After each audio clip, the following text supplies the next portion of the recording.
नमस्कार दोस्तों, स्वागत है आप सभी का आज के मुख्य समाचार के इस वीडियो में, जहां हम आपके लिए हर दिन लेकर आते हैं देश और दुनिया की तमाम बड़ी खबरें। एक एक करके 50 बड़ी खबरों को सिर्फ 10 मिनट में जानेंगे। वीडियो के साथ अंत तक बने रहे। साथ ही आपसे एक छोटी सी रिक्वेस्ट है, अगर आपने अभी तक इस वीडियो को लाइक नहीं किया तो लाइक जरूर कर दे। वीडियो के नीचे दिए गए लाल रंग के सब्सक्राइब बटन को जरूर दबा लें। इस घंटी को भी दबाएं ताकि आपको दिन भर की बड़ी खबरों की जानकारी लगातार मिलती रहे। तो चलिए दोस्तों, वीडियो को फटाफट शुरू करते हैं। और अगली बड़ी खबर की बात करें तो कोविड से रिकवर हुए लोग हो जाए सावधान। प्रदूषण बढ़ने से हो सकती है फेफड़ों से जुड़ी परेशानियां। जी हां, देश में अगले कुछ सप्ताह में मौसम में बदलाव होना शुरू हो जाएगा। तापमान में गिरावट आने के साथ प्रदूषण का स्तर बढ़ने की आशंका भी जताई जा रही है। इससे कोविड से स्वस्थ हो चुके लोगों को काफी परेशानी हो सकती है। डॉक्टरों का कहना है कि कोरोना संक्रमण के बाद जिन लोगों के फेफड़े प्रभावित हुए हैं उनको विशेष देखभाल करनी होगी। लापरवाही बरतने से हालत बिगड़ सकते हैं। पोस्ट कोविड समस्याओं में सांस संबंधी परेशानियां सबसे अधिक देखी जा रही है। इसे पता चलता है कि कोरोना से स्वस्थ होने वाले के फेफड़े प्रभावित हुए हैं। ऐसे में अगर प्रदूषण का स्तर बढ़ा तो इन लोगों को काफी परेशानी का सामना करना पड़ सकता है, क्योंकि लंबे समय तक प्रदूषित कणों के संपर्क में रहने से शरीर में जोखिम पैदा होने लगते हैं। इस कारण से इंसान की रोग प्रतिरोधक क्षमता भी कम हो जाती है। इम्यूनिटी कम होने से शरीर में कई बीमारियां होने लगती है, इसलिए सावधान रहने की जरूरत है। और अगली बड़ी खबर की बात करें तो अभी तक नहीं लगवाई हाई सिक्योरिटी नंबर प्लेट तो बढ़ेगी मुश्किलें, नहीं कर पाएंगे गाड़ी से जुड़े कई जरूरी काम। जी हाँ, हाल ही में कई राज्यों ने हाई सिक्योरिटी नंबर प्लेट को अपनी गाड़ी पर लगवाने को अनिवार्य कर दिया है। इसका मतलब यह हुआ कि हाई सिक्योरिटी नंबर प्लेट के बिना ना तो आप गाड़ी चला सकते हैं और ना ही उससे जुड़ा कोई काम कर सकते हैं। इसलिए आपने अभी तक हाई सिक्योरिटी नंबर प्लेट नहीं लगवाई तो एक काम पहले करा ले। हाई सिक्योरिटी नंबर प्लेट में HSRP होलोग्राम स्टिकर लगा होता है, जिस पर गाड़ी के इंजन और चेसिस नंबर लगे होते हैं। दरअसल ये हाई सिक्योरिटी नंबर प्लेट को वाहन की सुरक्षा और सुविधा को ध्यान में रखकर बनाया गया है। ये नंबर प्लेट एक पिन की तरह होगा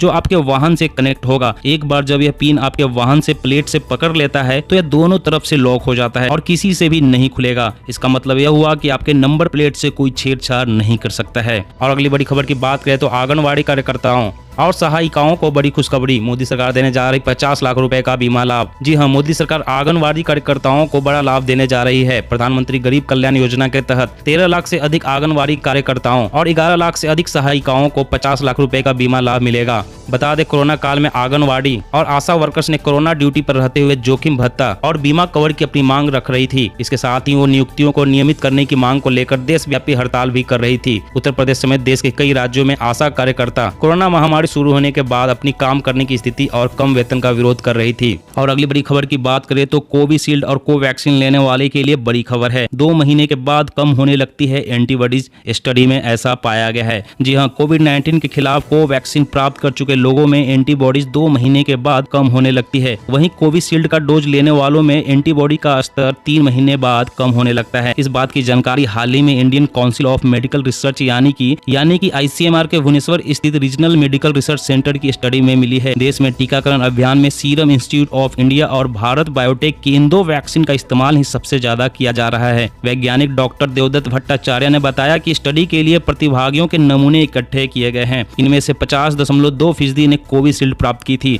जबकि 49.8% प्रतिभागियों को कोवैक्सीन लगी थी। लेकिन दोनों वैक्सीन से बनी एंटीबॉडीज 2 से 3 महीने बाद कम होने लगी। और अगली बड़ी खबर की बात करें तो ड्रैगन की चालबाजी, LAC पर चीन ने तैनात किए अपने विमान। वायुसेना प्रमुख बोले करारा जवाब मिलेगा। जी हां, भारतीय वायुसेना के प्रमुख एयर चीफ मार्शल ने बड़ी जानकारी देते हुए कहा कि चीनी वायुसेना के जवान अभी भी वास्तविक नियंत्रण रेखा यानी LAC के 3 एयरबेसों पर मौजूद हैं। अगर वे किसी भी तरह की अवैध गतिविधि करते हैं तो हमारे जवान इसका सामना करने के लिए पूरी तरह से तैयार हैं। वहीं लद्दाख के पास चीनी वायुसेना की क्षमताओं के बारे में पूछे जाने पर उन्होंने कहा हमारे जवानों द्वारा कई ऊंचाई वाले मिशन शुरू करने के बाद चीन की क्षमता कमजोर होगी। साथ ही उन्होंने ये भी कहा कि राफेल, अपाचे के शामिल होने से हमारी युद्ध क्षमता में काफी इजाफा हुआ है। साथ ही भारतीय वायुसेना नई युद्ध प्रणालियों पर जोर दे रही है ताकि वे अपने विरोधियों का मजबूती से सामना कर सके। और अगली बड़ी खबर की बात करें तो गहलोत सरकार ने किया ऐलान, प्रदेश में टूरिस्ट के साथ बदतमीजी पड़ेगी भारी। विधानसभा में विधेयक हुआ पारित। जी हां, राजस्थान में पर्यटकों के साथ गलत व्यवहार को रोकने के लिए राज्य के CM अशोक गहलोत की सरकार ने विधानसभा में राजस्थान पर्यटक व्यवसाय संशोधन विधेयक 2021 पारित किया है। इस विधेयक को इसलिए पारित किया गया है ताकि पर्यटकों के साथ दुर्व्यवहार करने वालों पर कड़ी कार्रवाई की जा सके। वहीं इस विधेयक को पारित होने के बाद अब पर्यटकों के साथ दुर्व्यवहार करना अपराध की श्रेणी में माना जाएगा। इससे पहले साल 2010 में पर्यटकों के साथ दुर्व्यवहार को रोकने के लिए विधेयक को लाया गया था, लेकिन उसमें जमानत और गैर जमानत धारा नहीं नहीं थी, जिसे संशोधित करने के बाद दोबारा पारित किया गया है। दरअसल इस बिल के पारित होने के बाद पर्यटकों के साथ बदतमीजी करने वालों की दिक्कतें बढ़ जाएगी।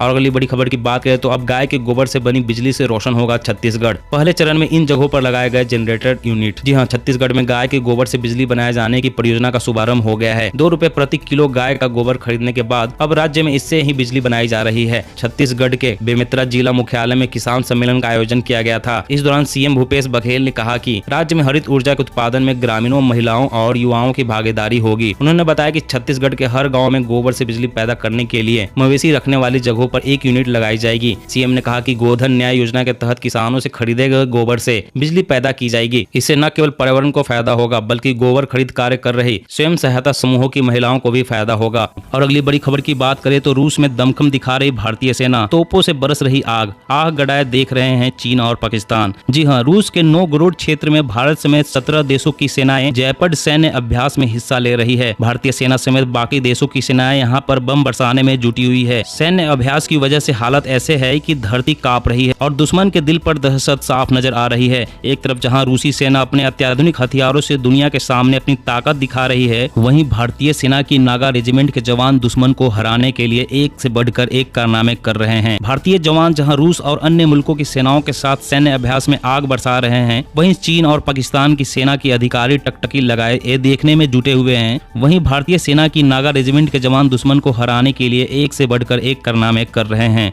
भारतीय जवान जहां रूस और अन्य मुल्कों की सेनाओं के साथ सैन्य अभ्यास में आग बरसा रहे हैं, वहीं चीन और पाकिस्तान की सेना के अधिकारी टकटकी लगाए ये देखने में जुटे हुए हैं। दरअसल रूस ने चीन, श्रीलंका, पाकिस्तान, बांग्लादेश, मलेशिया, वियतनाम आदि देशों को पर्यवेक्षक देश का दर्जा दिया है। और अगली बड़ी खबर की बात करें तो अब खरीदना नहीं पड़ेगा हेलमेट, यहाँ मिल रहा है मुफ्त। सरकार ने जारी किया आदेश। जी हाँ, एक आंकड़े के मुताबिक भारत में प्रति 4 मिनट में सड़क दुर्घटनाओं में एक व्यक्ति की मौत हो जाती है। इन दुर्घटनाओं में जान गंवाने वाले में 2 पहिया वाहन चालकों की बड़ी संख्या होती है। इसका बड़ा कारण हेलमेट का ना पहनना होता है। वहीं कई लोग तो ऐसे होते हैं जो वाहन तो खरीद लेते हैं लेकिन हेलमेट नहीं खरीदते, और खरीदते भी हैं तो बिना ISI मार्क वाला लोकल या कमजोर हेलमेट, जिसका पहनना या ना पहनना सब बराबर होता है। इस समस्या से निपटने के लिए राजस्थान सरकार ने एक बड़ा फैसला लिया है। सरकार के नए निर्देश के अनुसार 2 पहिया वाहनों के खरीदारों को मुफ्त में हेलमेट दिया जाएगा। जानकारों के मुताबिक सड़क सुरक्षा बढ़ाने और मोटर चालकों के बीच जागरूकता पैदा करने के लिए राजस्थान सरकार का एक कदम अहम साबित हो सकता है। मीडिया रिपोर्ट्स की माने तो राजस्थान के परिवहन मंत्री ने इस संबंध में प्रस्ताव को मंजूरी भी दे दी है। इस प्रस्ताव में तय किया गया है कि राज्य में 2 पहिया वाहनों के डीलरों को मोटरसाइकिल और स्कूटर खरीदार को मुफ्त में हेलमेट प्रदान करना होगा। और अगली बड़ी खबर की बात करें तो झारखंड कैबिनेट ने दी 22 जिलों में